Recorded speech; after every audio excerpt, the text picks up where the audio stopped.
Lagi ko lang naman pinagdadasal sa kanya na lagi kaming gabayan, especially yung mother ko na dati nagkaroon ng cancer, and ako din na sana lagi niya kaming pinagdadasal at huwag niya kaming pababayaan sa kahit anumang sitwasyon sa buhay. Ako naman, siyempre yung health ng lolo at lola ko. Kasi siyempre, as they're getting old, siyempre nagiging mahina na sila. Ako din sa family namin kasi wala na si daddy. Kami na lang ni mami yung nagtataguyod sa pamilya namin. And siyempre also, my friends who are also devotees of the Virgin Mary. Yung pinagpe-pray ko talaga kay Mama Mary, sabi ko, sana katulad niya na nadaanan niya yung 7 sorrows na hindi siya nagreklamo, sana ako din ganun. Well, first of all, I pray for my family, their health and happiness, and for the Blessed Mother to assist me and guide me in my vocation, and of course to bring us closer to her Son, Jesus Christ. Hi, hello, what's up mga kakultura? Handa na ba kayo na pag-usapan ang culture nating mga Pinoy? Tama. Ngayon, ang pag-uusapan natin ay ang culture natin ng piyesta. Specifically, ang isa sa mga pinakamalaking pagdiriwang ng mga kapatid nating Katoliko.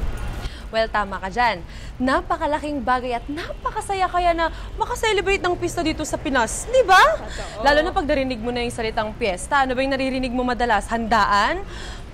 Totoo, and like pupunta ka sa mga bahay-bahay. Or minsan naman, prosesyon. Kaya katulad ito, yung mga karosa dito sa likod natin, sa tabi natin. Hindi ba? Tama, sobrang exciting. Pero alam mo, mayroon talagang mas deeper meaning ang mga piyesta. Tama. At let's say an example, ngayon, pinagdiriwang ngayong month na October ang piyesta ng Santissimo Rosario. Ayun na nga, dahil nga sa malapit na ang piyesta, dumadagsa na rin ang mga deboto at saka yung pagkumpleto ng mga novena masses. Kayo ba, mga kakultura, nagsimba na ba kayo? Nakumpleto nyo na ba yung mga novena masses natin?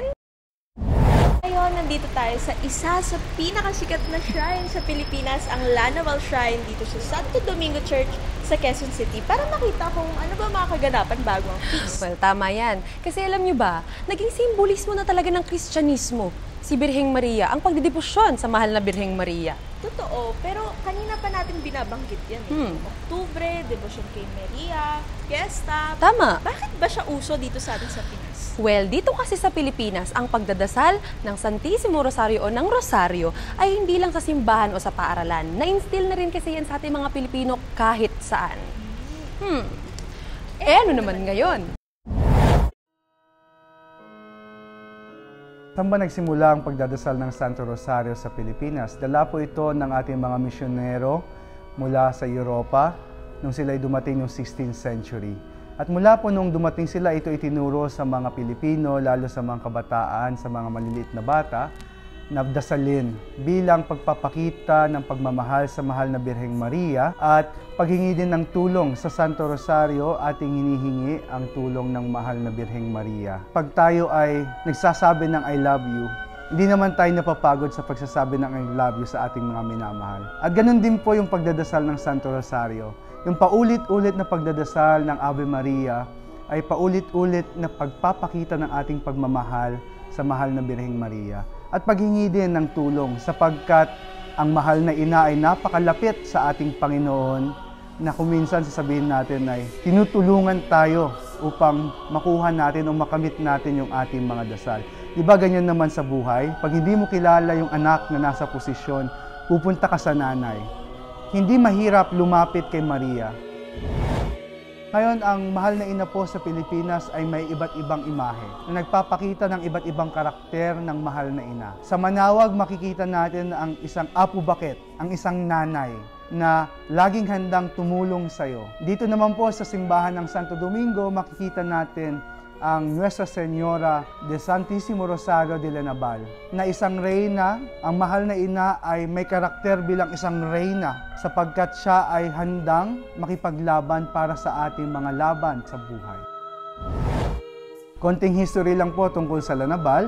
Ito pong imahe ng Lanaval ay pinagawa noong 16th century ni Don Perez Desmariñas na rinigalo para sa mga Dominican. At mula nung ito'y pinagawa, ay marami ng milagrong nakamit sa pamamagitan ng milagrosong imahe. Pag sinabi kong nakamit sa pamamagitan ng imahe, ibig sabihin ang imahe ang naging tulay ng ating pagdadasal sa mahal na ina.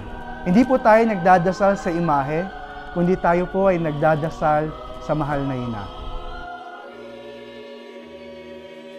Bakit po natin pinagdiriwang ng buwan ng Oktubre ang kapistahan ng mahal na ina? Sapagkat dineklara po ng simbahan ng ika-7 ng Oktubre bilang kapistahan ng mahal na Santo Rosario.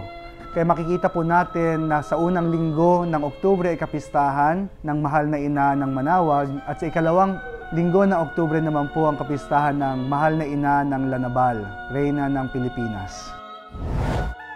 So the papal bull, the title is Celestium Munerum Conciliatrix, nang ibig sabihin ay Advocate of Heavenly Favor, sapagkat ang mahal na ina ng Santo Rosario ng Lanabal ay tagapamagitan ng makalangit na biyaya.